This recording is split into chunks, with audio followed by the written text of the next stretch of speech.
I'm Fred Wellman, host of On Democracy at FPWellman. And this weekend, the new Meet the Press rolls out with the new moderator, Kristen Welker. She's replacing Chuck Todd, who probably drove everybody crazy because of his constant both-siding of things and normalizing the unnormalized. Yet, here we are. So, the big deal is that she's got quite the scoop. Kristen has the President of the United States on the show this weekend. No, not the current one, the one we should respect. No, the guy with the 4 indictments with 91 charges. That's the big scoop, the big guest. And, well, here's their first big scoop from the interview, talking about pardons. I had a couple of attorneys that said, you can do it if you want. I had some people that said it would look bad if you do it, because I think it would look terrible. I said, here's the story. These people are thugs. Horrible people, fascists, Marxists, sick people.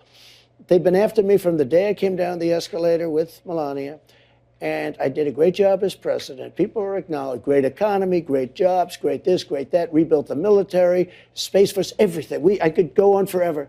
Let me just tell you. I said, the last thing I'd ever do is give myself a pardon. I could have given myself a pardon.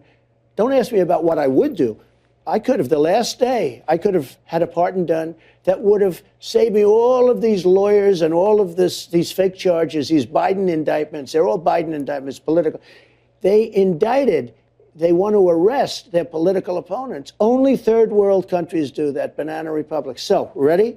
I never said this to anybody. I was given the option. I could have done a pardon of myself. You know what I said? I have no interest in even thinking about it. I never even wanted to think about it, and I could have done it. And all of these questions you're asking me about the fake charges, you wouldn't be asking me because it's a very powerful thing for a president.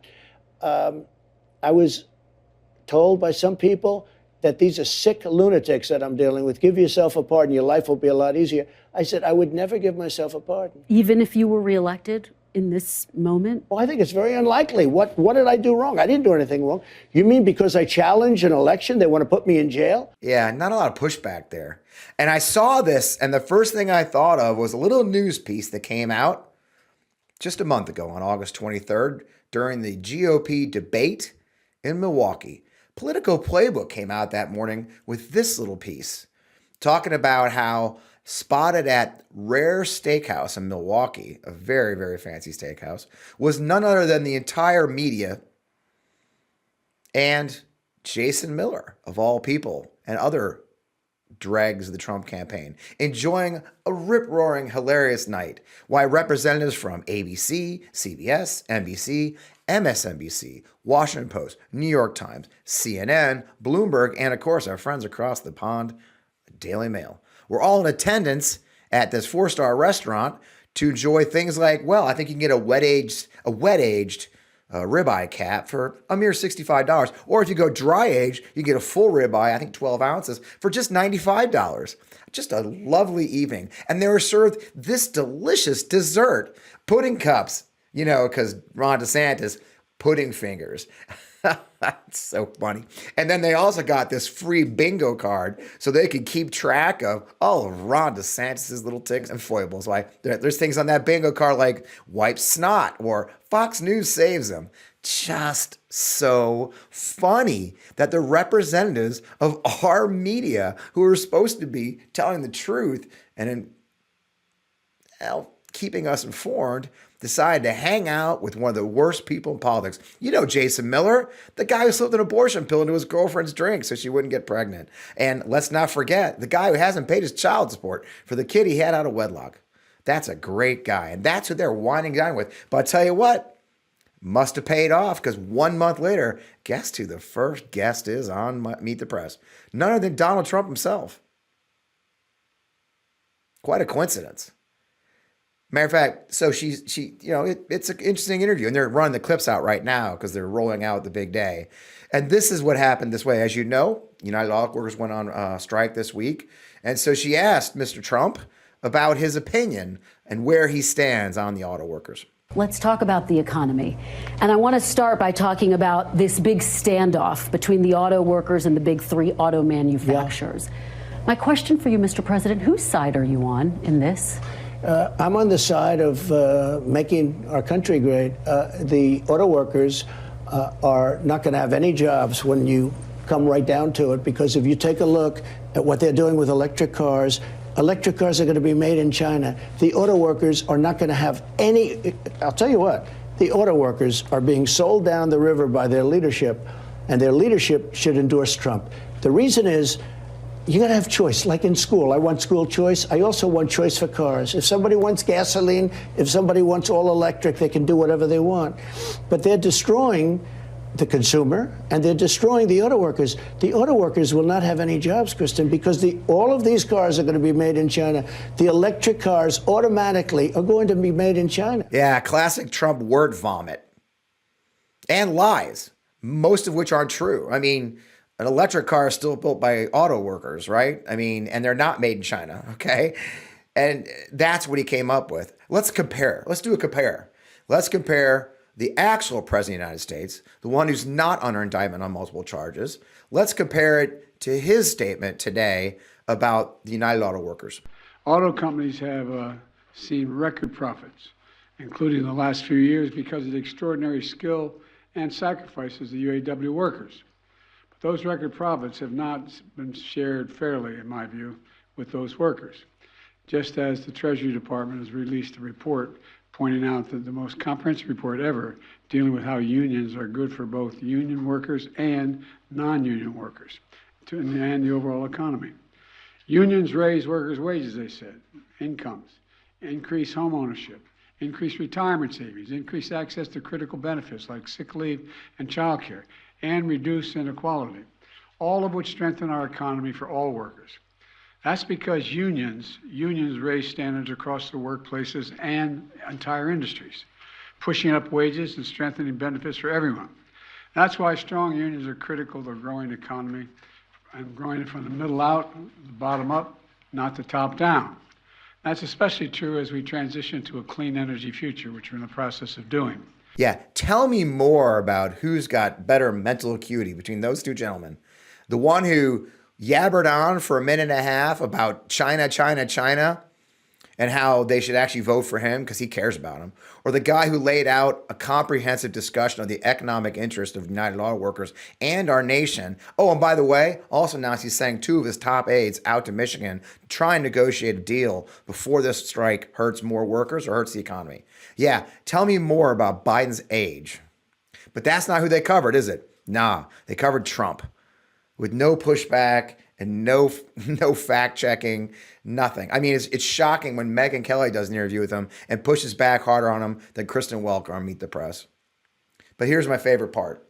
Here's a little interview she did. Here's a clip she did with Andrew Mitchell right after they ran that piece of the interview with Trump. First of all, what was your impression from that exchange? Well, I think that you heard former President Trump, who is fired up about a lot of these issues and obviously trying to draw a sharp contrast with President Biden. Manufacturing has gone up in recent years. We should say that. But you heard him, I thought it was very notable, say he'd like to win over the endorsement of the auto workers. I read back that statement from the president of the union, underscoring just how hard that's going to be. Notably, the union has not yet endorsed President Biden. But look, taking a step back, it speaks to the importance of unions in this upcoming election and of this state, Andrea. This is a state, Michigan, of course, that former President Trump won in 2016, lost in 2020. It's always quite close, and he's clearly making a very strong play for it as well. And, of course, leaning into his deal-making status, which he talks about, of course, a lot.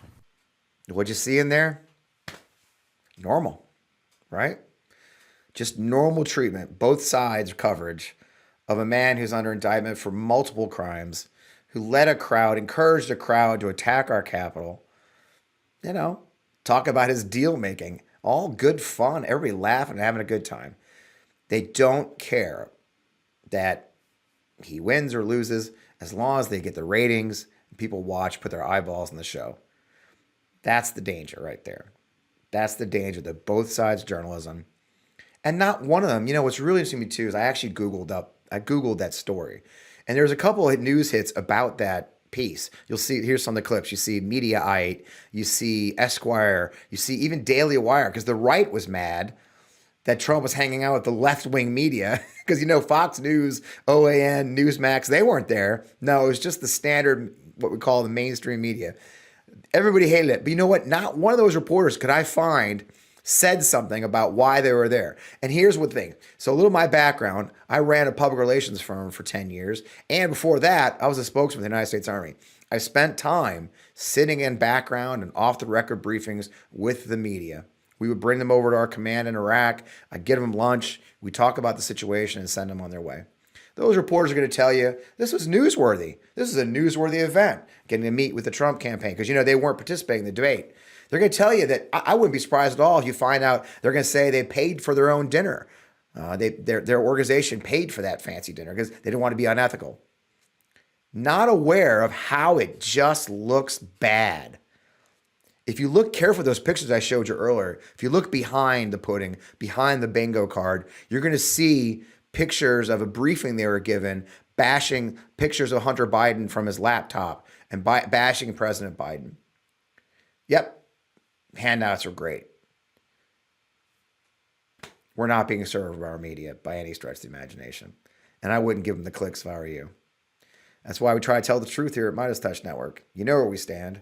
We're not going to try on both sides somebody who's a criminal, who's actually been found to have raped a woman by a court, a jury of his peers.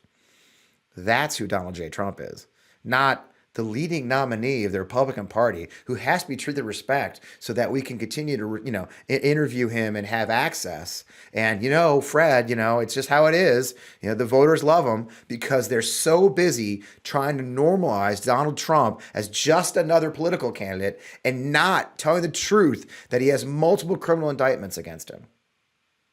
That's where we're at. That's the norms and traditions that will end up destroying our democracy. We'll keep telling the truth here at the MeidasTouch. I hope you'll keep watching. Make sure to watch On Democracy with FPWellman. We usually post it on Friday nights. You can find it all on YouTube. Like, share, subscribe, tell your friends, leave a comment. I'm Fred Wellman with the MeidasTouch Network. We'll see you soon. Hey Meidas Mighty, love this report? Continue the conversation by following us on Instagram at MeidasTouch to keep up with the most important news of the day. What are you waiting for? Follow us now.